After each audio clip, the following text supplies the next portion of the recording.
গাজায় বর্বরতা ইস্যুতে দিন দিন আন্তর্জাতিক মিত্র হারাচ্ছে ইসরায়েল। উপত্যকায় হামলা বন্ধ এবং গাজায় ত্রাণ প্রবেশ সহজ করার চাপ দিচ্ছে স্বয়ং বন্ধু রাষ্ট্রগুলো। এদিকে সমর্থন কমে যাওয়ায় ইউরোপীয় নেতাদের বিরুদ্ধে ইহুদি বিদ্বেষের অভিযোগ এনেছেন ইসরায়েলের প্রধানমন্ত্রী বেনিয়ামিন নেতানিয়াহু। বার্তা সংস্থা রয়টার্স বলছে 2023 সালে গাজায় হামাসের বিরুদ্ধে হামলা শুরুর দিকে ইসরায়েলের প্রতি আন্তর্জাতিক মিত্রদের যথেষ্ট সমর্থন ছিল। অস্ত্র দিয়েও সহায়তা করেছে যুক্তরাষ্ট্রসহ অনেক বন্ধুরাষ্ট্র।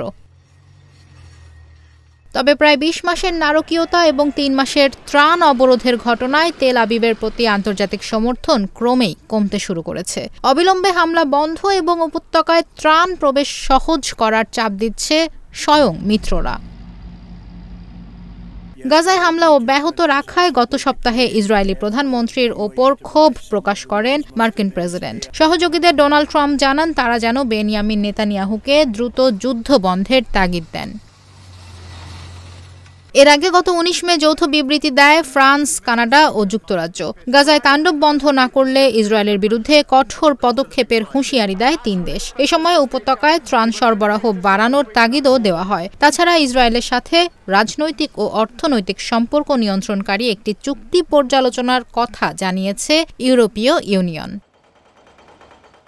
এদিকে আগামী মাসে সৌদি আরবের সঙ্গে সম্মেলনের আয়োজন করতে যাচ্ছে ফ্রান্স, যেখানে দ্বিরাষ্ট্রীয় সমাধানকে এগিয়ে নিতে চাপ দেওয়া হতে পারে এবং সেখানে ফিলিস্তিনি রাষ্ট্রকে আনুষ্ঠানিকভাবে স্বীকৃতি দেওয়ার কথা রয়েছে। এর আগে গত বছর ফিলিস্তিনকে স্বাধীন রাষ্ট্রের স্বীকৃতি দেয় স্পেন, নরওয়ে এবং আয়ারল্যান্ড। তাছাড়া আগামী জুনে ফিলিস্তিনকে স্বাধীন রাষ্ট্রের স্বীকৃতি দেবে মাল্টা।